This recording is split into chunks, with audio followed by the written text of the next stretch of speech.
Pode Aprender. O Pode Aprender é o seu espaço para debater temas importantes para a educação básica brasileira. Uma realização da editora Aprende Brasil.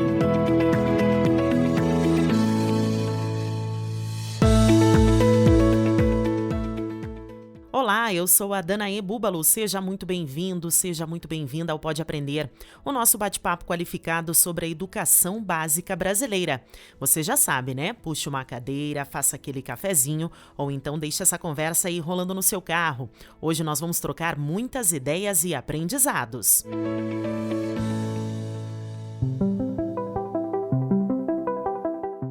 A correlação entre o desenvolvimento econômico do país com o conhecimento de finanças da sua população adulta é muito grande.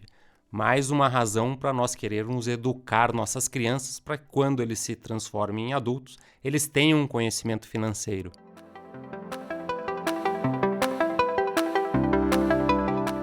Neste episódio do Pode Aprender, vamos conversar sobre um assunto que está presente em todos os lares e impacta a vida de todos os brasileiros: dinheiro.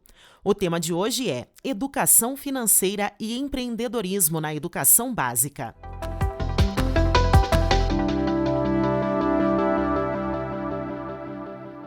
Livro aberto. A educação financeira não fazia parte do currículo obrigatório escolar até este ano. E com a chegada da Base Nacional Comum Curricular, ela está sendo implementada em toda a educação básica brasileira, levando aprendizados ausentes em grande parte dos lares do país. Para conversar sobre a importância desse preparo, temos aqui hoje dois convidados especialistas no assunto. O primeiro é o André Hayashi, mestre em Engenharia da Produção pela Universidade Federal de Santa Catarina, consultor de investimentos antifrágeis, com experiência de mais de 20 anos no mercado financeiro. Atualmente, André também é coordenador e professor do MBA Executivo em Finanças e Mercado de Capitais da FI Business School. Seja muito bem-vindo, André. Obrigado, tamo aí, muito feliz. E também conosco Rafael Cordeiro, que é consultor de investimentos, sócio da Inva Capital, formado em administração pela FI Business School, com especialização em planejamento financeiro pela Universidade de São Paulo.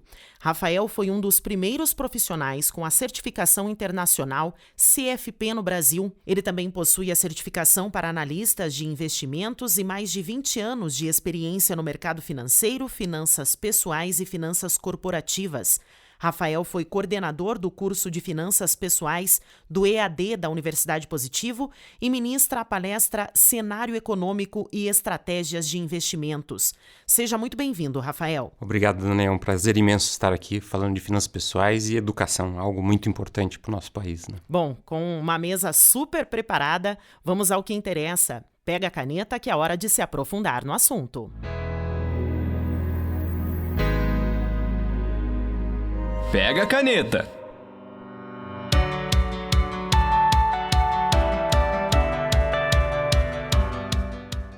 Com a Base Nacional Comum Curricular, a educação financeira deve ser abordada de forma transversal pelas escolas, ou seja, nas várias aulas e projetos. O parecer do Conselho Nacional de Educação prevê que as redes de ensino adequem os currículos da educação infantil e ensino fundamental. Um dos motivos para a necessidade desse aprendizado é a dificuldade que os brasileiros têm em lidar com o dinheiro. De acordo com uma pesquisa do SPC, controlar as finanças é um desafio para 45% das pessoas. O estudo revela ainda que 31% dos brasileiros se sentem inseguros nesse assunto. Diante dessa realidade, gostaria que nos explicassem, então, a importância da educação financeira e como que vocês veem a realidade dos estudantes brasileiros que até então não tinham acesso a esse tipo de educação. É mesmo. O mundo financeiro é muito importante hoje em dia para todo mundo, porque a quantidade de transações financeiras que se faz é enorme, muito diferente das gerações antigas que lá no passado se fazia o escambo, depois muitas mães cozinhavam em casa, muitos produtos eram feitos dentro de casa, né? Tricô, etc. Hoje em dia não, tudo a gente consome, tudo a gente precisa trocar com alguém e o meio que se usa para fazer trocas com alguém é o dinheiro. Agora, de um tempo para cá tem ficado ainda pior, Porque antes, ao gastar dinheiro, a gente via fisicamente quanto de dinheiro a gente estava gastando, quanto de dinheiro tinha sobrado, porque o dinheiro estava dentro da nossa carteira. O mundo do plástico, do dinheiro de plástico, levou isso embora. E agora a nova geração não vai ter nem o plástico para usar, porque as carteiras digitais estão iniciando. Então, a dificuldade de se administrar o seu próprio dinheiro vem crescendo muito nas últimas décadas e, por isso, a necessidade de preparar essa próxima geração a administrar o seu próprio dinheiro, né? E André, quais as vantagens de uma educação financeira desde a infância? Para mim, isso é muito bem-vindo, porque eu, né, tenho filhos, eu trabalho com jovens, né, e eles adoram trabalhar com dinheiro. Então, se você coloca assim, numa matriz, tá? Fala sobre ações ali dentro, olha, você pode utilizar produto de matrizes para ver a tua carteira de ações, eles, opa, eles já ficam tudo de olho aberto, é impressionante. Agora eu vou prestar atenção. Aí você utiliza lá progressão geométrica e fala que progressão geométrica é fundamental para a pessoa, né, ter sua aposentadoria. Nossa, agora eu vou parar para prestar atenção. Então, é um tema que causa muito fascínio. Tá? Então, eu vejo assim, como o fato de ser um tema transversal, né? O Hugo Asman sempre fala isso nos seus livros, da importância de você ter temas que transcendem os limites das disciplinas, né? E a educação financeira é um tema que você pode utilizar, sabe? Mas, assim, matemática, você pode usar na física, você pode utilizar na biologia, você pode usar no português. Então, é muito bem-vindo, tá? E só vai fazer com que os alunos queiram aprender mais de um tema que é fundamental para a vida saudável deles, né? Porque eu costumo até dizer que o problema ele vai além, né?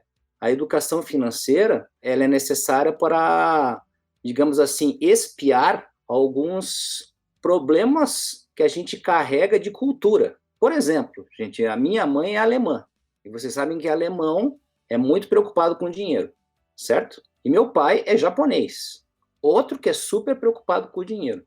O que minha mãe me ensinou desde cedo? Vai lá, pega dinheirinho com o vô e com o tio e vamos lá no Bamerindos. Eu, tá? Tô bem. Ia lá, eu lembro até hoje do nome da gerente, a Bernadette, né? Ela colocava na poupança e a minha mãe me dava um prêmio com isso. Ela ia lá na sorveteria Rei, Balneário Camboriú, e me dava, né, um Chicabom. E aquilo foi me criando um troço, né? Mãe, eu quero sorvete. Daí ela fala, então o que você tem que fazer? Eu falo, não sei.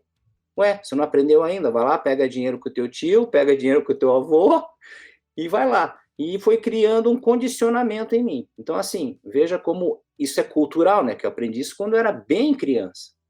Só que, ao mesmo tempo, gente, hoje em dia, o que acontece se eu não guardo dinheiro num determinado mês? Porque, pô, eu tive que gastar, enfim, motivos para isso a gente tem aos montes, né?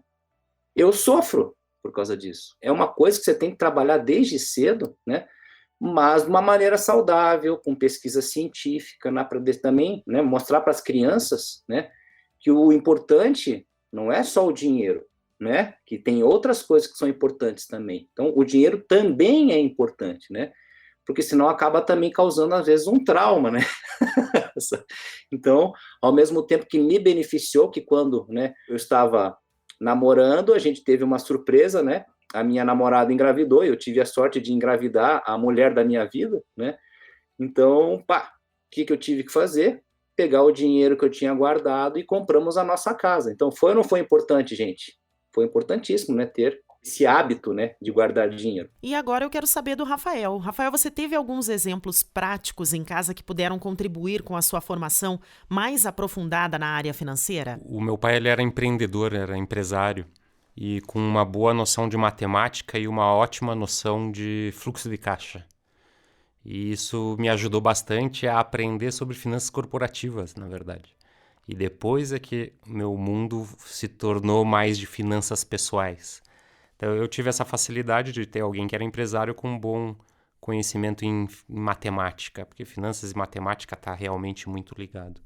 E aí o fato de eu ter tido bons professores de finanças contribuíram para que eu pudesse me desenvolver e contribuir com a educação dos outros. Porque depois me tornei professor também e já cheguei a dar aula, inclusive, para os colegas da minha filha. Quando ela tinha 8 anos, eu fui na escola dar uma aula de finanças para eles. Bom, o Hayashi entrou num assunto aqui que ele falou que desde pequenininho ele aprendeu a lidar com o dinheiro.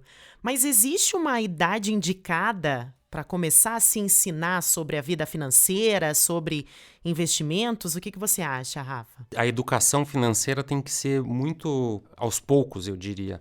A criança, o bebê, digamos assim, a primeira noção que ele tem que ter é que o dinheiro existe. A segunda noção é como que se consegue o dinheiro. É muito comum uma criança falar para o seu pai, pai, é só ir no banco e pegar mais dinheiro. Ali é uma oportunidade que você tem de ensinar uma criança de 3, 4 anos que aquele dinheiro está no banco porque o papai trabalhou e então ele recebeu o dinheiro em troca do trabalho. Depois que a criança já tem 5, 6 anos, aí você já pode começar a ensinar ela a poupar o dinheiro, talvez até um pouco antes, para depois, mais próximo dos 10 anos, ir ensinando o poder dos juros compostos, que se você ganha um rendimento sobre um dinheiro, esse rendimento pode ser reaplicado, daí ele se torna um pouco mais elevado. Então tem várias etapas e os pais não precisam ficar ansiosos para querer ensinar tudo no mesmo momento. São muitos anos aí, 1 década, 2 décadas para você poder ensinar e contribuir para o aprendizado do seu filho. Agora, o melhor de todos os aprendizados é o bom exemplo, né? Então, nós como pais precisamos também nos educar para conseguir educar de fato os nossos filhos. Como, né, o Rafael muito bem disse, o exemplo é fundamental, porque os nossos filhos, eles aprendem com as nossas ações, tá? As nossas ações falam muito mais do que as palavras, né? Então, o ato, né, de você, né, fazer um controle, falar para o seu filho, querido, hoje eu não vou comprar, porque o pai, você sabe que está guardando uma grana, né, para sua aposentadoria. Mês que vem, eu já estou controlando para poder comprar aquele teu sonho que você está realizando. Se for um sonho mais caro, né, vamos fazer então planejamento. Eu prometo então que a gente vai chegar lá, mas me dê um tempo para conseguir, né? Porque veja, se não entrar nessa forma, né, nesse planejamento, o pai aqui vai ter que entrar no cartão de crédito. E você pode falar sobre, né, que nem o Rafael muito bem disse, sobre os juros compostos, que é 300%. E, gente, 300% dá um número inteiro, então é fabuloso para falar com criança, né? Você pode dizer, 300% é 3 vezes. Então, se o teu pai pega 1.000 para te comprar um celular, se ele não conseguir pagar em 1 ano, a dívida vai para 4.000, porque 3 vezes é o juro. Então, 300%, você explica para ele, é 3 vezes 1.000, 3.000 de juros. Então, a dívida do pai vai para 4.000. Aí, no outro ano, né, é 3 vezes os 4.000. Vai para 12.000 de juros, então, mais os 4.000 vai para 16. Então, vou montando uma progressão geométrica, né, que nem muito bem o Rafael falou. Juros compostos são progressões geométricas, né? Começou com R$1.000, daí vai para R$4.000 a dívida, vai para 16.000. E olha, né, que maravilha que é poder falar também de matemática já com o filho, né? Então, nesse sentido, gente, eu acho que o Rafael, eu concordo com ele, tem que ter uma gradatividade da coisa, né? Tem que ir devagarzinho explicando. E, além disso, eu acho que o mais importante é ele ter noção, tem que saber matemática. Olha que legal, quando você sabe matemática, você não vai ser mais enganado nos juros do banco. Olha como é importante o estudo do português, que está cada vez, né, mais crucial para as pessoas entenderem, lerem, interpretarem e não serem enganados, né, terem argumentos, né? Então, eu acho que a educação financeira, ela vem junto. Ela jamais pode substituir o português e a matemática, que são os temas principais, e aí, na sequência, né, os alunos têm a parte de ciências, geografia, história também, que são super importantes. Perfeito. O Rafael quer complementar a fala do Hayashi? Uma dúvida que sempre vem em relação aos pais é sobre a mesada, a semanada. E uma dica legal que eu gosto de dar, crianças menores, o ideal é dar uma semanada e não uma mesada. Então, até os 5 anos, 6 anos, o ideal é se dar uma semanada. Quanto? Você pega a idade da criança, multiplica por 2, é isso que você pode dar por mês. Então, uma criança que tem 5 anos, você dá R$10 por mês ou vai dar aí R$5 por semana, pode ser mais ou menos assim. E o objetivo é só ajudar a criança a entender o funcionamento do dinheiro. E também tentar fazer com que ela se lembre que ela tem que cobrar a mesada, que ela se lembre que ela precisa guardar bem essa mesada para ninguém levar esse dinheirinho embora e que ela acumulando essa semanada, essa mesada ao longo do tempo, ela pode conseguir comprar o que ela deseja. Bom, o Hayashi entrou ali no assunto da questão das disciplinas em sala de aula, né? Como que as outras disciplinas, então, podem ser inseridas na questão da atividade financeira, da educação sobre finanças? A primeira que vem em mente, obviamente, é a matemática, né? A aritmética é o básico para a criança saber que o que ela recebe de dinheiro menos o que ela gasta vai dar a poupança, que é o dinheiro que sobra. E depois, aprendendo os juros compostos, como bem disse o professor Hayashi, a criança vai conseguir entender a progressão geométrica. Claro, que talvez uma criança um pouco de idade mais avançada.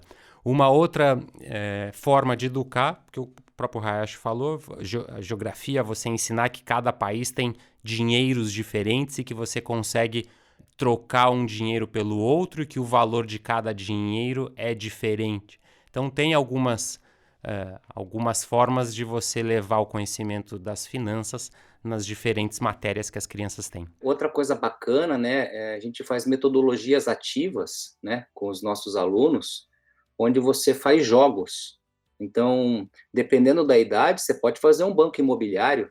Aí você vê lá, no bairro, o imóvel é mais caro, ele já começa a ter noção de desigualdade social, aí você fala de geografia, fala de história, você começa a falar de dívidas, você obriga a criança a ler, né, o cartão, e no cartão tem lá a interpretação de texto. Então, a utilização de jogos, a parte lúdica é fundamental. E veja, você pode ir desde um banco imobiliário até uma pós-graduação, colocando eles no meio do turbilhão que é investir o seu dinheiro no Brasil. Então, você tem lá o governo, você tem lá a dívida pública, você tem lá os Estados Unidos. Então, você vai mexer com geografia, você vai mexer com história, você vai mexer com interpretação de texto, entendeu? E você aglutina tudo de forma realmente transversal. E aí o aluno tem que lidar com todas essas variáveis, tá? Para tomar uma decisão de como investir o seu dinheiro numa carteira que pode ser antifrágil, pode ser uma carteira de ações, pode ser, daí a implementação fica a cargo do professor, né? Mas vejam, pode ir desde o ensino fundamental até a pós-graduação. É só o professor realmente ter, né, o desejo, a gana, né, de querer fazer algo diferente. E se você for para a parte lúdica, os alunos vão amar, porque daí você coloca, né, a proatividade na mão do aluno, e eles adoram isso. Bom, nós estamos falando da questão lúdica, mas a realidade é outra, né? Muitas crianças vivem em lares em que os pais são autônomos ou então enfrentam o desemprego neste momento. A informalidade no país chegou a 38 milhões de pessoas. Vocês diriam que se a educação financeira estivesse presente na vida do brasileiro há mais tempo, nós teríamos uma situação econômica diferente? Existe um estudo do Banco Mundial muito interessante que ele foi pesquisar o nível de conhecimento financeiro que a população adulta mundial tem. Chegou-se à conclusão que 1/3 da população adulta mundial tem conhecimento básico de finanças.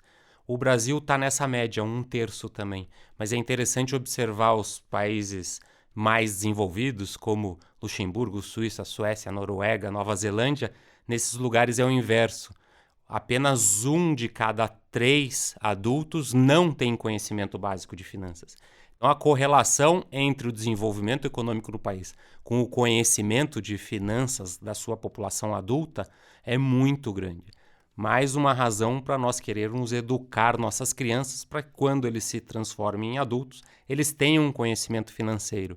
E também no Brasil, pelo fato de ter um empreendedorismo tão grande, torna-se ainda mais importante, porque aí essa pessoa, esse adulto, tem que administrar 2 dinheiros, 2 fluxos de caixa, o fluxo de caixa do negócio, o fluxo de caixa daquele empreendimento que esse empreendedor está desenvolvendo e o seu fluxo de caixa pessoal e familiar. Torna-se ainda mais relevante esse conhecimento básico em finanças. Vejam, o Brasil, né, sofreu um processo enorme de miscigenação. E eu, como contei desde o início, né, para vocês, minha mãe é descendente alemã que teve que me, né, porque lá na Alemanha tem esse processo de, né, enfim, teve guerras, né, o pessoal lá tem medo de ficar sem, e ela me ensinou, guarda todo mês. Então veja como foi importante isso, né? Então, meu pai japonês também sempre foi muito firme nesse sentido, e o meu pai sempre me ensinou muito, né, a cultura do trabalho, né, de como é importante eu tirar o nariz para fora d'água. Ele sempre elogiou isso nesse ponto que eu comecei mais cedo que os meus irmãos, enfim. Então, no Brasil, infelizmente, não são todos que têm essa oportunidade. É por isso que a gente tem que tomar cuidado entre a definição de meritocracia e mérito. Existem pessoas que puxam, batalham, batalham, batalham, batalham, só que chega no final do dia, pode vir uma mãe ou um pai dizer, não, ó, você não vai para a faculdade hoje porque você tem que ajudar a sua mãe em casa, ou você tem que me ajudar na oficina, enfim. Então, é muito fácil falar, mas a realidade social, ela nos imprime muitos desafios. Então, assim, eu posso dizer que eu fui um privilegiado, que eu pude estudar. A educação financeira, ela vem para somar, mas se a pessoa não tem educação em matemática, português, etc, etc, de nada adianta também, porque senão ela não consegue usufruir do sistema, entre aspas, meritocrático, porque senão ela vai ter que continuar sendo a pessoa que trabalha para poder conseguir as coisas e não tem tempo para estudar.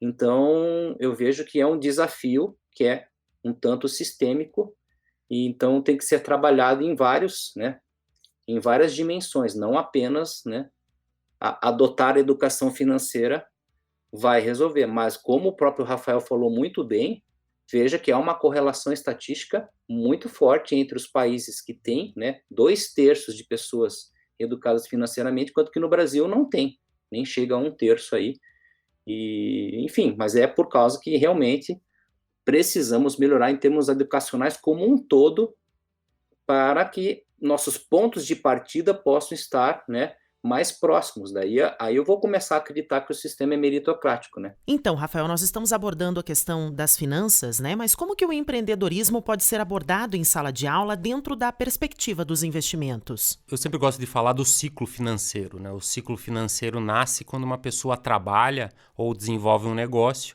e que através desse trabalho o dinheiro entra no bolso. O dinheiro entra no bolso, depois ela vai gastar, se gastar menos do que ganha, ela consegue poupar e aí fazer investimentos. E como que a gente consegue colocar dinheiro no bolso? Ou trabalhando ou empreendendo em algum negócio. Só que o trabalhar, hoje em dia, já é um pouco empreender, né? As pessoas, no momento atual, possuem carreiras com muita mudança de trabalho, com muita mudança de emprego. Então, cada um de nós acabamos sendo empreendedores. Mas eu acho que a primeira noção é essa, que se você empreender, desenvolver alguma ideia que possa colocar dinheiro no bolso, já é uma semente inicial para a criança aprender o que é empreendedorismo. E aí podem ser coisas muito simples. Por exemplo, minha filha, na época dela, tinha aquele negócio de fazer slime, que são aquelas massinhas.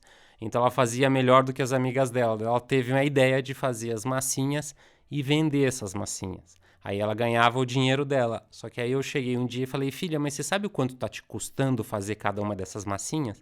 Porque o prejuízo estava caindo no meu colo. Porque eu comprava todos os equipamentos necessários para fazer o tal do slime e ela vendia a um preço mais baixo do que me custava. Então ali já foi um pequeno aprendizado e espero que tenha contribuído para que no futuro ela desenvolva empreendimentos que ela lucre com esses empreendimentos, que o gasto seja menor do que o valor da venda do produto. Vamos ver daqui a alguns anos, Danae, se isso deu resultado, mas foi uma oportunidade que eu vi naquele momento. Então, ensinar as crianças esse empreendedorismo, como colocar dinheiro no bolso, desenvolvendo negócios, desenvolvendo ideias. Pô, parabéns aí, Rafael, porque isso daí é de casa, né? A minha filha também, ela começou a fazer resumos, né? Os resumos da Hayashi. Quem quiser seguir aí no Instagram, fez o maior sucesso. E ela já tem gente querendo, né, utilizar esses resumos, né, para poder vender e tal. E a gente teve que sentar avaliar qual que é o preço que ela cobraria por isso, né? Que dá um trabalho, gente, para fazer isso, né? Então, ela faz resumo de matemática, física, química, etc., e ela é muito empreendedora. Então, é uma coisa de casa, né? E nas escolas também, tá? Novamente, eu falo, utilizar muito os jogos, né? Então, hoje, você pega várias escolas, tanto, tá? Públicas como privadas, tá? Elas utilizam disciplinas de empreendedorismo, tá? Onde elas promovem desafios. Ó, vamos dividir em equipes. Essa equipe aqui vai fazer uma empresa do ramo alimentício. Essa equipe aqui vai fazer uma empresa do ramo de, enfim. Aí você estipula, mas coloca regras bem, né, claras. Nossa, os alunos adoram.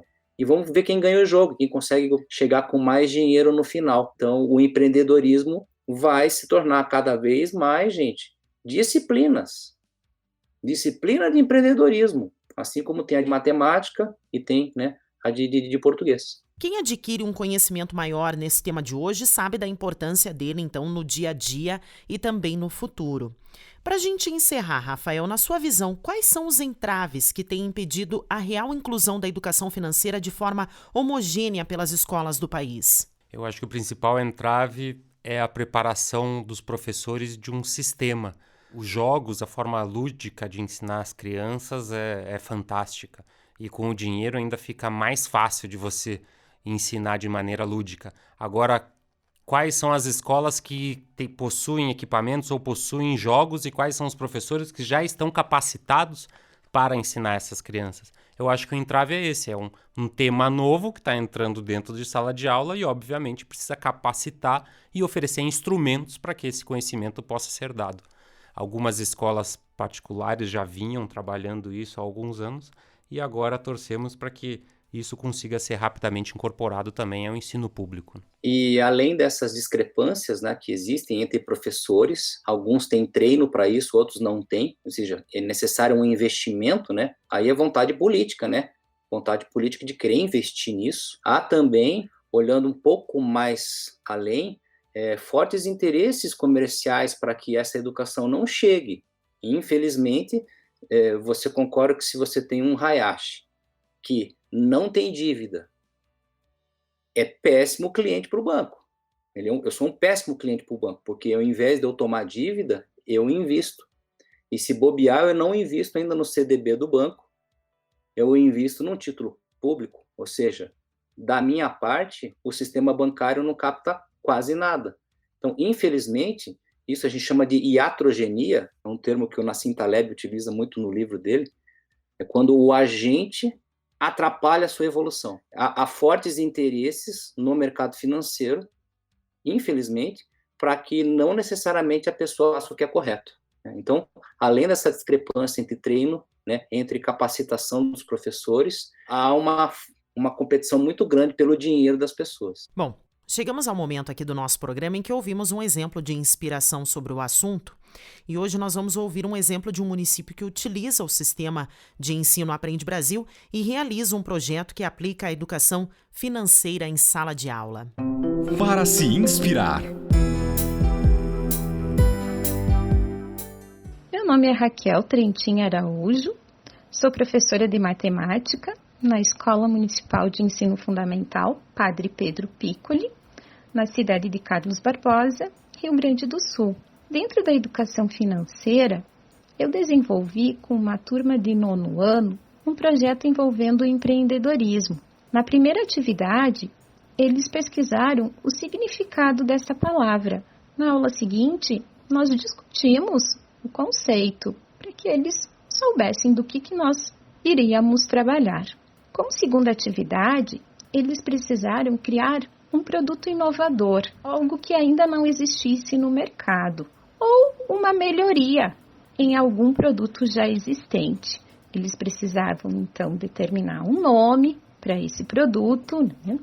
Elaborar o cálculo do custo de fabricação, a definição de venda desse produto, o lucro. Então, nós já envolvemos o conteúdo de funções no projeto também.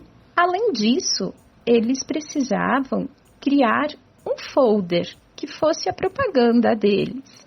desse produto. Então, nesse folder constava o nome do produto, a descrição da utilidade, para que ele servia e o valor desse produto.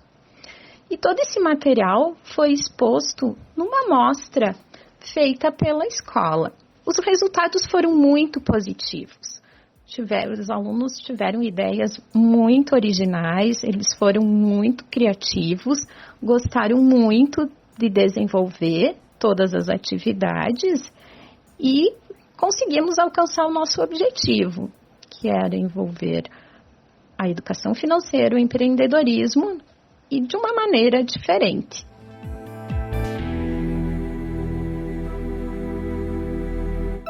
Múltipla escolha. No quadro Múltipla Escolha, pedimos para os nossos convidados darem dicas de conteúdos que podem levar esse bate-papo além aqui do nosso podcast. Então, Hayashi, você tem algum livro, algum artigo ou então outro conteúdo para indicar aqui aos nossos ouvintes sobre educação financeira? Sim, eu costumo indicar um livro, mais na minha verve, assim, de equilíbrio, que tem alguns livros que podem te estressar esse negócio de ter que guardar dinheiro, né? E as pessoas, às vezes, o problema delas é psíquico, é familiar. Poxa, ela não precisa necessariamente sofrer por causa disso, né? Então tem um livro que é bem bacana, chama Dinheiro e Vida, do Joey Domingues e da Vicky Robin, tá? E tem um outro que é maravilhoso, que é A Mente Acima do Dinheiro, escrito por um pai e por um filho, olha que bacana. Então esses seriam os de finanças pessoais. Tá? E daí, se você quiser um mais avançado, eu indico O Mundo Financeiro, do Alexandre Povo, que é um gestor, né, de verdade, de carteira. Então, ele realmente vai além, chamado Mundo Financeiro. E tem um que eu acho fantástico, que é o Antifrágil, que ele fala de dinheiro, só que fala de coisas de outras dimensões também, né? Como você ter uma carreira antifrágil, né? É o Nassim Taleb. Nassim Taleb escreveu esse livro já há alguns anos, e ele realmente mudou a minha vida. Foi um marco para mim ter lido esse livro, porque a pessoa vai ter uma carteira antifrágil e vai passar a ter uma vida antifrágil. Nada impede que ela seja assalariada e seja empreendedora. O que acontece se o teu negócio não der certo? Você ainda tem uma tranquilidade do seu salário, né? E se você quiser ganhar mais, por que não ser empreendedor também? Então, por que não ter a opcionalidade, né? Então, são temas que o livro do Antifrágil também aborda. Então, essas seriam as minhas indicações de leitura. Rafa, alguma indicação aos nossos ouvintes? Vou sugerir um livro sobre finanças pessoais, que é um clássico, que é O Homem Mais Rico da Babilônia, muito fácil de ler. É um livro que foi escrito no início do século passado, mas é super atual. O Homem Mais Rico da Babilônia. E tem o meu blog e o meu podcast, que é o Plano de Voo. Se quiserem acompanhar, é só acessar o site da Inva Capital, inva.capital, é isso mesmo, inva.capital. Só acessar lá, tem o link para o Plano de Voo, que é o blog, e o Plano de Voo podcast tem um conteúdo quinzenal sobre investimentos, sobre finanças pessoais. Gosto muito desse livro, O Homem Mais Rico da Babilônia. Vocês me perdoem, já que o Rafael citou, eu acabei esquecendo, eu acabei publicando 120 aulas, mini aulas, lá no meu Facebook, tá? Então lá, de graça, são mini aulas sobre educação financeira, tá? São 120. E o Facebook é Professor Hayashi. O problema é saber soletrar o Hayashi, tá? Que é Hayyashi, tá? É só seguir lá, você vai ter acesso a essas 120 aulas que estão lá, gratuitas. Só que tem que ler, tá, gente? Tem que ler as aulas, eu não gravei vídeo.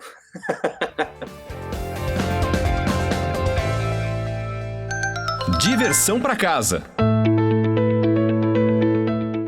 Bom, vou aproveitar então que o Hayashi já deu ali, né, um contato para os nossos ouvintes e a gente está chegando já ao fim do nosso episódio, então gostaria de agradecer a presença aqui do Rafael no estúdio, agradecer a presença também do Hayashi e agora abrir espaço então para que vocês deixem aí os contatos, como que os nossos ouvintes podem acompanhar o trabalho de vocês ou até mesmo se tiver ainda alguma dúvida que ficou depois desse bate-papo, como que eles podem conversar contigo, Rafa? Obrigado, Dana, é um prazer imenso para mim falar sobre finanças, sobre esse mundo de educação financeira que eu tanto admiro e gosto. Acabei me adiantando, falei o site da minha empresa, onde lá tem o conteúdo do nosso blog e do nosso podcast, inva.capital. Se quiser fazer qualquer pergunta, lá tem o link para mandar e-mail para nós também. Muito obrigado a todos e obrigado também ao Hayashi por ter participado junto conosco aqui desse podcast. Hayashi, além do Facebook, o pessoal te encontra onde? Realmente foi uma honra também estar aqui com vocês. Além do professor Hayashi, que está no Facebook, eu sou mais ativo hoje em dia no Instagram, tá? Só que daí é André Daniel Hayashi. O Hayashi é com H. Excelente. Então, muito obrigada, Hayashi. Muito obrigada, Rafael. E a você que nos escuta, obrigada por ter nos acompanhado até aqui. Lembrando que você pode, então, enviar as suas perguntas, os seus comentários e também as suas sugestões pelo nosso e-mail, podeaprender@gmail.com, e nos acompanhar na sua plataforma de podcast preferida, além das redes do Aprende Brasil. Até a próxima! Com produção e edição de Central Press Brasil, este podcast é uma iniciativa da editora Aprende Brasil. Um futuro melhor por meio da educação.